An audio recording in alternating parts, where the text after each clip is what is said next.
Hi guys, share ko lang yung panglimang sapatos kong pick shoes. Iniwan ko na yung karton sa sa shoe arena kasi nilagay ko na sa sakyan kasi pag nagda-drive kasi ako double purpose na guys. Ayan guys, oh. Ayan. Maganda siya, pwede siyang pang basketball, pwede siyang pang lakad. Ayan guys. Ganda. Hindi pa gamit yan, tutusin. Tinanggal ko na sa karton kasi iniwan ko na doon. Kalat lang. Iniwan ko na sa shoe arena. Ayan, maganda siya guys. Pick. Double purpose. Nilalagay ko sa sakyan para pag pupunta ako ng mall, sinusuot ko.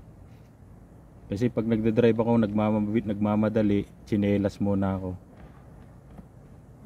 Ayan. Dito ako naglilinis ng sasakyan. Ayan guys. Maganda ba? Ayan guys. Size 10.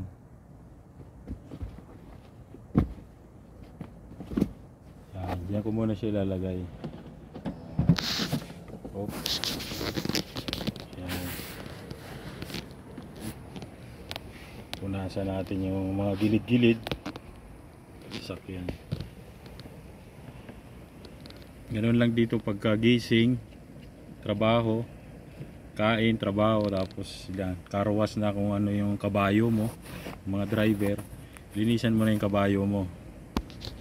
Yan. Para pag may biyahe, suwabe na, ready na lahat. Kaya lagi ka rin nakasapatos kasi minsan pinapapasok ka ng mall, mga formal place. Yan guys.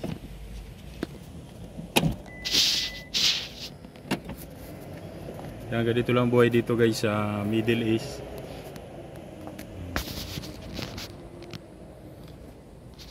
Punas ng sasakyan. Yan.